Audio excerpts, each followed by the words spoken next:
Voici l'audio du commentaire concernant 1 Timothée, chapitre 4, les versets 1 à 8. Mais l'Esprit dit expressément que dans les derniers temps, quelques-uns abandonneront la foi pour s'attacher à des esprits séducteurs et à des doctrines de démons, par l'hypocrisie de faux discoureurs, marqués au fer rouge dans leur propre conscience. Ils prescrivent de ne pas se marier et de s'abstenir d'aliments que Dieu a créés pour qu'ils soient pris avec action de grâce par ceux qui sont fidèles et qui connaissent la vérité. Or, tout ce que Dieu a créé est bon, et rien n'est à rejeter, pourvu qu'on le prenne avec action de grâce. Car tout est sanctifié par la parole de Dieu et par la prière. En exposant cela aux frères, tu seras un bon serviteur du Christ Jésus, nourri des paroles de la foi et de la bonne doctrine que tu as exactement suivie. Mais repousse les fables profanes, contes de vieilles femmes. Exerce-toi la piété, car l'exercice corporel est utile à peu de choses, tandis que la piété est utile à tout. Elle est la promesse de la vie présente et de la vie à venir. Commentaire. La foi en Dieu est presque disparue sur cette terre. Sinon, les hôpitaux ne seraient pas pleins à craquer. Les diseuses de bonne aventure et les fausses croyances n'abonderaient pas. Luc, chapitre 18, verset 8. Je vous le dis, il leur fera promptement justice. Mais quand le Fils de l'homme viendra, trouvera-t-il de la foi sur la terre? Voilà, nous avons été prévenus.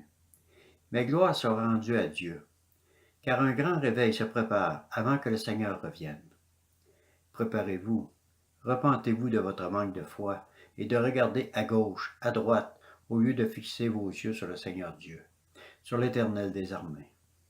Réserve au Seigneur des temps de prière, de louange, de rencontre avec le roi, pour le connaître, et qu'il te connaisse, pour t'éviter d'entendre. Matthieu chapitre 7, verset 23. Alors je leur déclarerai, je ne vous ai jamais connu.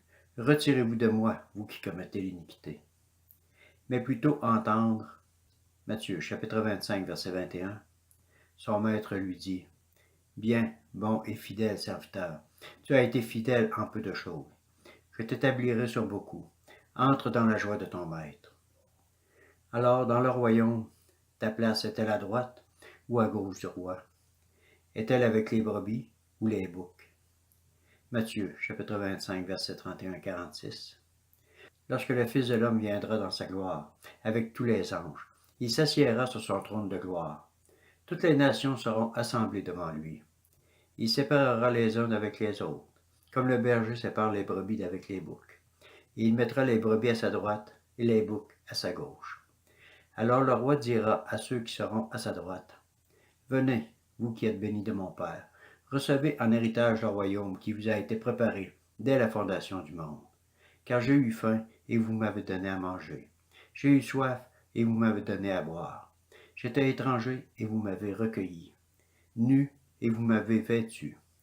J'étais malade et vous m'avez visité. J'étais en prison et vous êtes venus vers moi. Alors les justes lui répondront, Seigneur, quand avons-nous vu avoir faim et t'avons-nous donné à manger? Ou avoir soif et t'avons-nous donné à boire?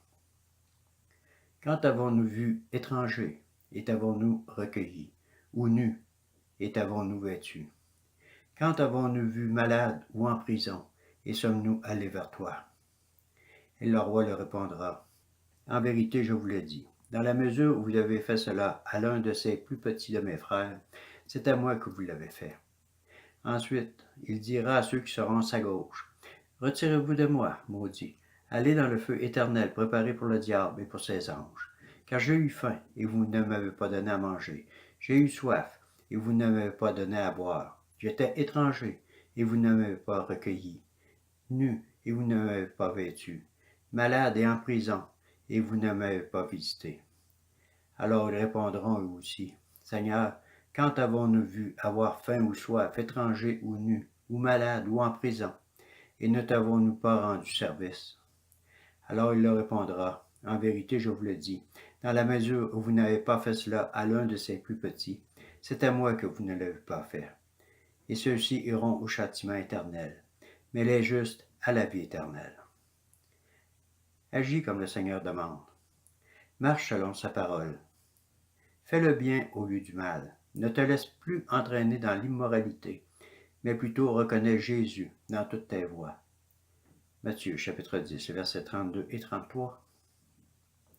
C'est pourquoi quiconque me confessera devant les hommes, je le confesserai moi aussi devant mon Père qui est dans les cieux. Mais quiconque me reniera devant les hommes, je le renierai moi aussi devant mon Père qui est dans les cieux. Marche sur cette terre d'une manière digne du Seigneur. Versets 7 et 8. Mais repousse les fables profanes, contes de vieilles femmes. Exerce-toi à la piété, car l'exercice corporel est utile à peu de choses, tandis que la piété est utile à tout. Elle est la promesse de la vie présente et de la vie à venir. Seigneur, je sais que je t'attriste parfois. Je te demande pardon, Seigneur. Ne me permets plus de m'éloigner de toi. Garde-moi près de toi. Révèle-toi davantage pour que je marche dans tes voies, sans dévier et t'attrister. Que ma foi soit solidement fixée sur toi, Seigneur. Père, je t'ai prié au nom de Jésus. Amen.